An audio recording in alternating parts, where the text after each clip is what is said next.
इसलिए ये बिल मुसलमान की भलाई का नहीं बल्कि उनके वजूद और विरासत को मिटाने का बिल है।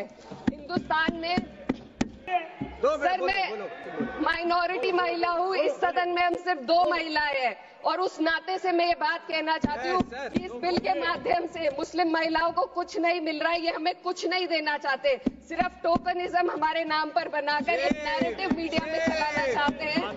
तो ये बिल मुसलमान की भलाई का नहीं, उनकी पहचान को मिटाने का है। ईद की रौनक बुझी भी नहीं थी और हमारी जड़ों पर एक नया फरमान लाया गया। पहले उत्तर प्रदेश में मुसलमानों को नमाज पढ़ने पर रोक लगाई और फिर सौगात में ये बिल लाया गया। निसार में तेरी गलियों पे है वतन, जहां चली है रिवाजो गैर कि कोई ना सर उठाकर चल सके। मैं यूजर को अगर एक साथ पढ़ा जाए तो इससे लाखों वक्फ की प्रॉपर्टी पर कब्जा किया जाएगा। पति जी, मैं सबसे पहले दाद देना चाहती हूँ इस बिल के टाइमिंग की कि अभी ईद की रौनक बुझी भी नहीं थी और हमारी जड़ों पर एक नया फरमान लाया गया। पहले उत्तर प्रदेश में मुसलमानों को नमाज पढ़ने पर रोक लगाई और फिर सौगात में ये बिल लाया गया। निसार में तेरी गलियों पे है वतन, जहां चली है रिवाजो गैर कि कोई ना सर उठाकर चल सके। मैं सभापति जी आपको ये बताना चाहती हूँ कि ईद के मौके पर एक विधवा महिला अपनी लड़की के साथ मेरे पास आई और उसने बताया कि वह एक वक्फ की प्रॉपर्टी में रहती है, वही उसके सर पर छत का काम भी करती है और उसकी रोजी रोटी भी वहीं से आती है। वो इस बिल को लेकर इतनी फिक्रमंद थी कि कहीं उससे वो उसकी संपत्ति ना छीन ली जाए। वो अकेली एक ऐसी महिला नहीं है, ऐसे लाखों लोग हैं जो वक्फ की गरीब महिलाएं जो वक्फ की संपत्ति से अपना रोजगार चला रहे हैं। और ये जो वक्फ बाय यूजर क्लॉज के हटाने से लाखों वक्फ की जायदाद अपना स्टेटस खो देंगी और लाखों लोग इसी तरीके के लोग सड़कों पर आ जाएंगे। वक्फ क्या है, वक्फ बाय यूजर क्या है? इसका ये मतलब है कि कोई जायदाद अगर सालों से दीन और भलाई के कामों के लिए इस्तेमाल हो रही हो तो वो खुद ब खुद वक्फ मानी जाएगी। हिंदुस्तान की अदालतों ने भी इस बात को तस्लीम किया है।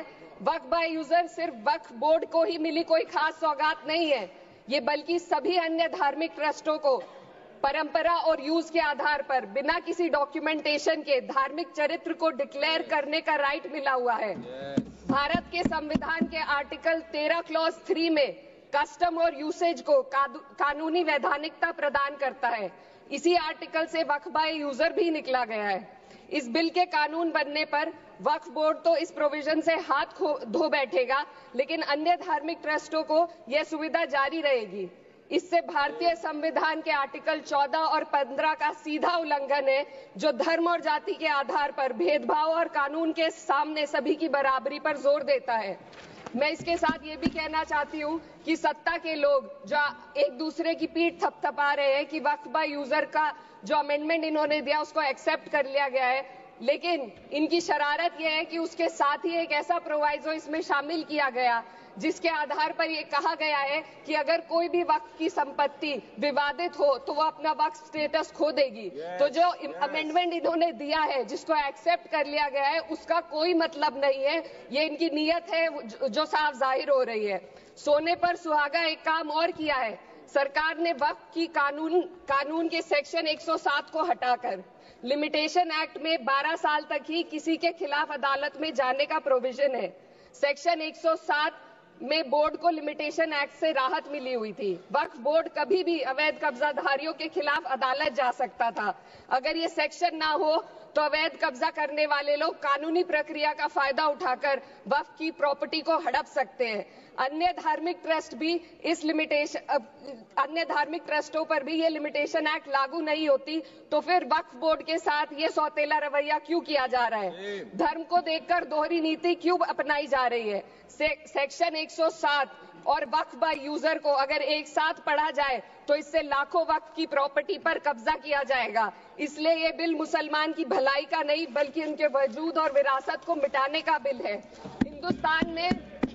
हिंदुस्तान में बहुत सारे धार्मिक ट्रस्ट हैं जिसमें उस खास मजहब के लोग शामिल होते हैं और उसका इंतजाम करते हैं। और ये बात समझ में आने वाली भी है, क्योंकि जो व्यक्ति अपने मजहब के रीति रिवाज को जितना अच्छे से समझ सकता है, किसी अन्य मजहब का व्यक्ति नहीं समझ सकता।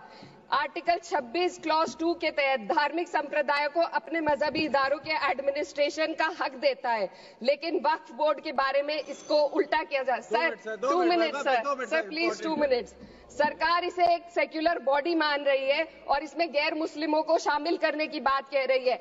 आपके मुंह से सेक्युलरिज्म की बात सुनकर अच्छा लगा, लेकिन अगले ही पल ये भ्रम टूट जाता है, क्योंकि आपको सिर्फ दान देने के लिए प्रैक्टिसिंग मुस्लिम का आपने क्लॉज डाला है, लेकिन बोर्ड में बैठने के लिए मुस्लिम होने की कोई आपकी क्लॉज नहीं है। तो इससे आपकी जो दोहरी नीति है वो साफ जाहिर होती है।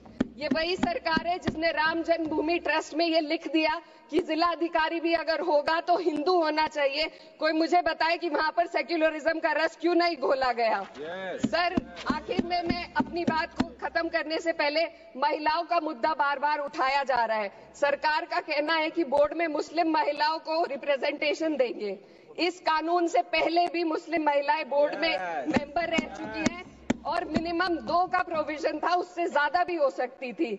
सर मैं ये कहना चाहती हूँ कि सरकार ने महिलाओं के लिए ऐसा कौन सा नया काम किया जिसका ढिंडोरा सरकार का हर सदस्य पीट रहा है। इस बात की तायीद अगर आपकी तरफ से कोई मुस्लिम महिला करती तो आप उसका यकीन भी करते, लेकिन अफसोस आपकी इतनी लंबी कतार में एक भी मुस्लिम महिला नजर नहीं आती है। सर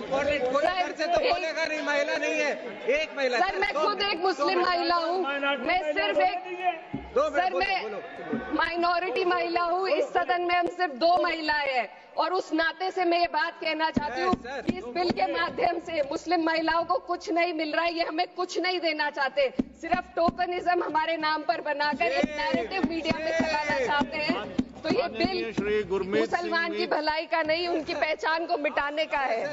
सर अंत में मैं बस यही कहना चाहती हूँ कि कागजों की कैद में बस नाम रह जाएंगे, वो जो हमारे थे सिर्फ दावे में रह जाएंगे। इस बिल के द्वारा मीठी ईद के जायके को कड़वा करना यही असली सौगाते मोदी था। बहुत बहुत